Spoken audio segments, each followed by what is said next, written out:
Okay, we are continuing with part 3, still busy with section 3.5, marginal utility and consumer choice.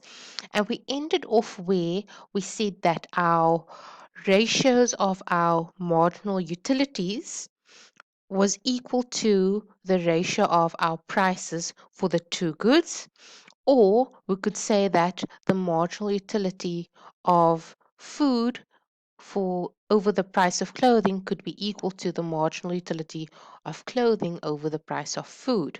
So what does that last statement or last equation 3.7 mean? Well, this tells us something very important.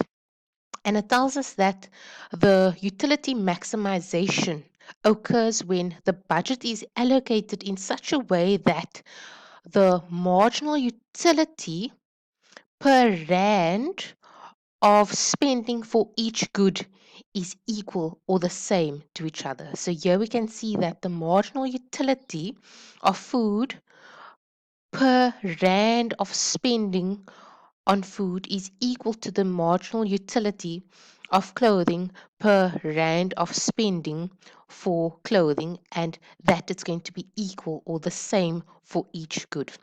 So this brings us to the next principle, which is called the equal marginal principle.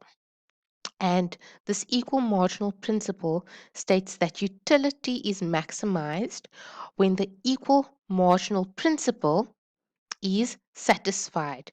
That is, the consumer has equalized the marginal utility per rand of expenditure.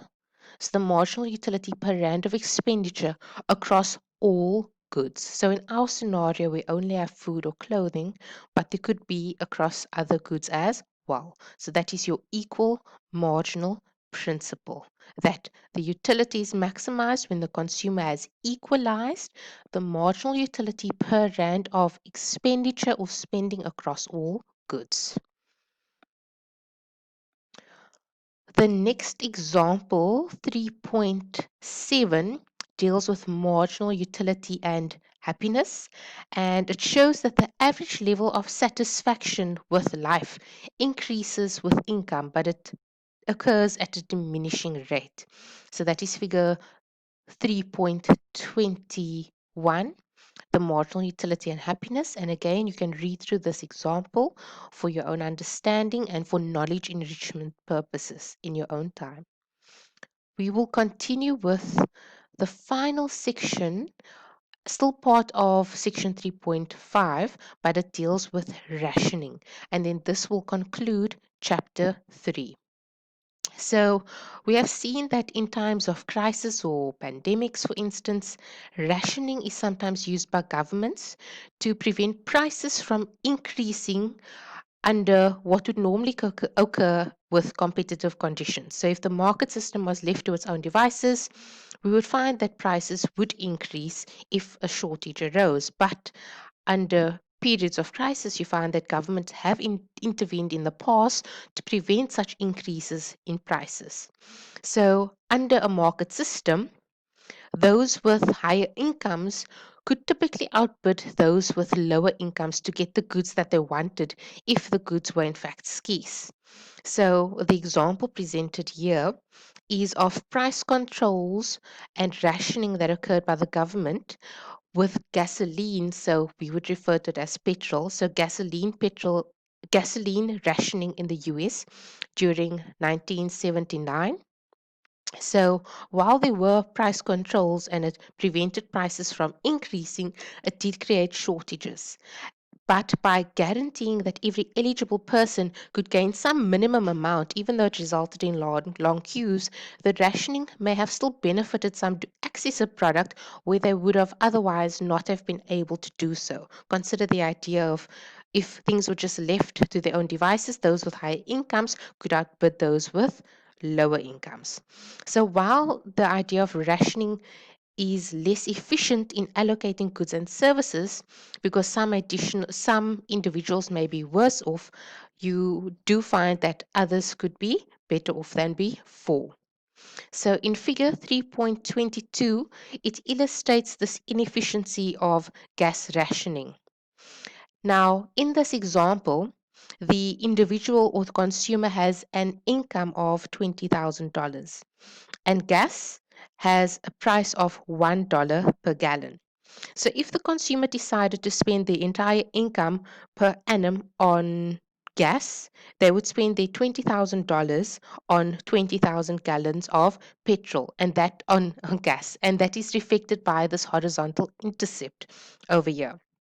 So we have our budget line given by A, B, right? And at point C, that is the point on indifference curve U2 that the consumer chooses to purchase 5,000 gallons of gas and hence still has $15,000 for spending on other goods. So this is the point of utility maximization for this consumer or individual in the scenario where the market has not had any price controls or rationing taken place and the consumer is able to decide, right, they would like to purchase 5,000 gallons of gasoline per year, and that leaves them with $15,000 to spend on other goods. So U2 is the highest indifference curve and the utility maximizing point. Now, let's say that rationing now occurs and that there is price controls instituted. Now, with rationing, the consumer can only purchase at point E, and that is 2,000 gallons of gas. Now, we find that at point D, this individual is on a lower indifference curve, U1. And yes, they do have $18,000 to spend on other goods, but they are constrained to only purchase this maximum amount of 2,000 gallons of gas per annum at point E, and at point D, they are on indifference curve U1, still touching this budget constraint AB, but it's a lower indifference curve. So now we find that the budget line, is no longer AB, but it is in fact ADE. And point D is that new point of consumption. So whether the consumer would be better off without rationing, it's ultimately going to depend on what the competitive price of gasoline would have been without the price controls. So in the next slide, figure 3.23, we are going to have a look at what could have occurred, do a comparison to under the free market, what could have occurred. But of course, it's ultimately going to come down what the competitive price would have been otherwise. So in figure 3.23, we saw that the original budget line was $1 per gallon, and it still shows the maximum to purchase with all the income would have been 20,000 gallons per year.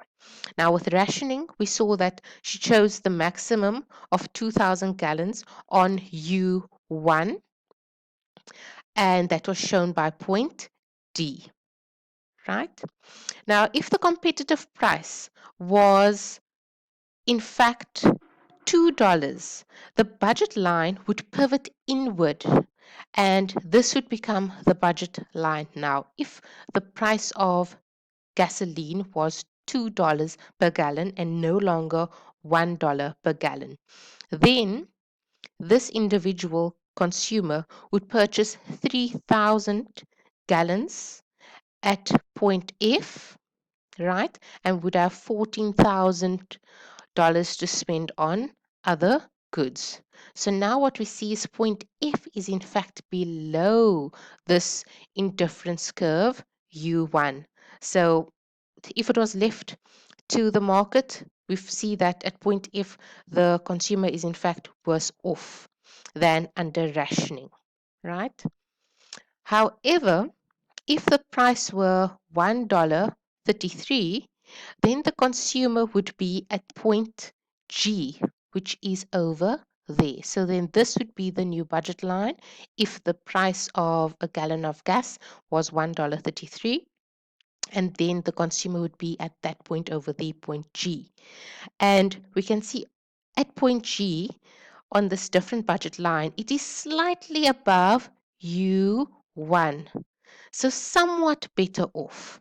So as we can see, ultimately, the impact of the rationing versus what would have occurred in the free market, we may find that ultimately some consumers would be better off than before. But of course, there are those that are worse off.